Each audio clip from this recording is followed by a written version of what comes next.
कार्तिक मास की शुक्ल पक्ष की प्रतिपदा तिथि को गोवर्धन पूजा मनाया जाता है। अन्नकूट पूजा दीपावली के एक दिन ठीक बाद यानी दीपावली के अगले दिन मनाई जाती है। इस साल सूर्य ग्रहण के कारण गोवर्धन पूजा दिवाली के अगले दिन नहीं होगी। दिवाली हालांकि इस बार 24 अक्टूबर को मनाई गई, लेकिन गोवर्धन पूजा 26 अक्टूबर को मनाई जाएगी। गोवर्धन पूजा के दिन भगवान श्री कृष्ण की पूजा होती है और गोवर्धन पर्वत और गायों की पूजा की जाती है। गोवर्धन पूजा के दिन 56 या 108 तरह के पकवान को बनाकर भगवान श्री कृष्ण को भोग लगाना शुभ माना जाता है और इन पकवानों को अन्नकूट कहा जाता है। तो 25 अक्टूबर को लग रहा है सूर्य ग्रहण, इस कारण गोवर्धन पूजा या अन्नकूट पूजा 26 अक्टूबर को मनाएंगे। तो गोवर्धन पूजा का शुभ मुहूर्त क्या है? तो 26 अक्टूबर को मनाई जाएगी और इसी दिन भैया दूज का त्यौहार भी मनाया जाएगा। तो गोवर्धन पूजा सुबह 6:29 से सुबह 8:43 तक यानी कुल 2 घंटे 14 मिनट का ये शुभ मुहूर्त है, जिस समय आप पूजा कर सकते हैं। और प्रतिपदा तिथि जो आरंभ होगी वो 25 अक्टूबर 2022 को शाम 4:18 से प्रतिपदा तिथि समाप्त होगी 26 अक्टूबर 2022 को दोपहर 2:42 पर। तो इसलिए गोवर्धन पूजा मनाई जाएगी 26 अक्टूबर को।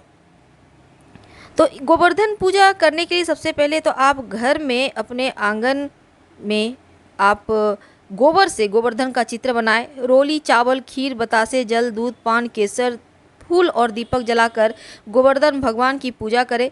कहा जाता है इस दिन विधि विधान से सच्चे दिल से गोवर्धन भगवान की पूजा करें तो पूरे साल भगवान श्री कृष्ण की कृपा बनी रहती है।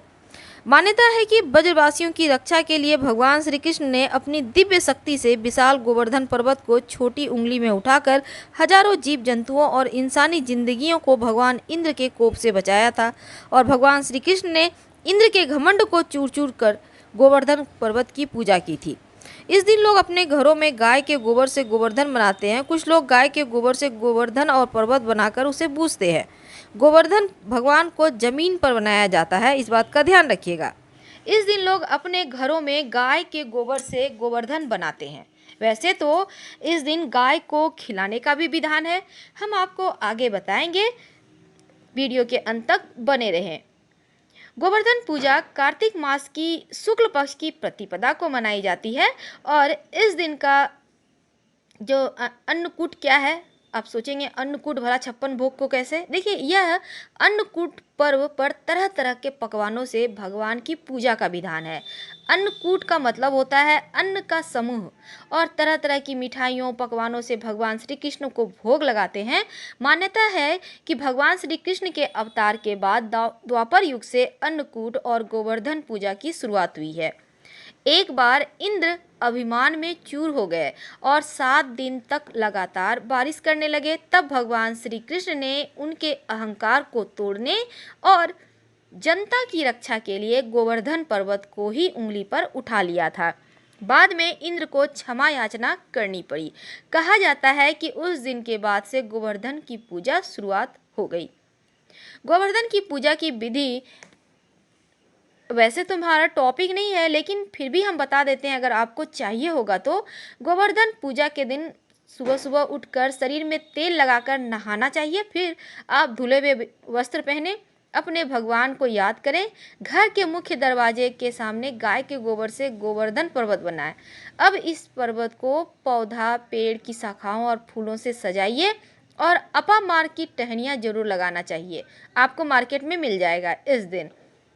अब पर्वत पर रोली, कुमकुम, अक्षत और पुष्प अर्पित करें। हाथ जोड़कर प्रार्थना करें। अगर आपके घर में गाय है तो फिर आप क्या करेंगे? गाय को स्नान कराइए, उनको श्रृंगार कीजिए, उन्हें रोली, कुमकुम, अक्षत, पुष्प अर्पित करें, माथे पर तिलक करें गाय की। और अगर आपके आसपास गाय है तो वहाँ भी जा सकते हैं। आपके घर में गाय नहीं है तो गौशाला जाके कर सकते हैं। और गाय अगर नहीं है तो चित्र बनाकर भी उनकी पूजा आप कर सकते हैं। अब गायों को नैवेद्य अर्पित कीजिए। और गाय को क्या खिलाएंगे इस दिन? इस दिन आप मीठी चीज़ खिलाएंगे, जैसे आप लड्डू खिला सकते हैं, या फिर आपने जो भोग लगाए 56 प्रकार के व्यंजन बनाए हैं तो थोड़ा सा और साथ में गुड़ जरूर खिलाइएगा। गुड़ खिलाने से बहुत सारे ग्रह सुपरिणाम देने लगते हैं। और इसके बाद आप गोवर्धन पर्वत और गायों को भोग लगाकर फिर आरती भी कीजिएगा। जिन गायों को आपने पूजा किया है उनके उनसे जो गोबर होगा उससे गोवर्धन पर्वत का मर्दन कराएं, यानी कि अगले द्वारा आपने द्वारा जो भी ये जो आप पर्वत पर गाय को चलवाइए या फिर उस गोबर से घर आंगन लीपें और फिर 7 परिक्रमा कीजिएगा पूजा के बाद।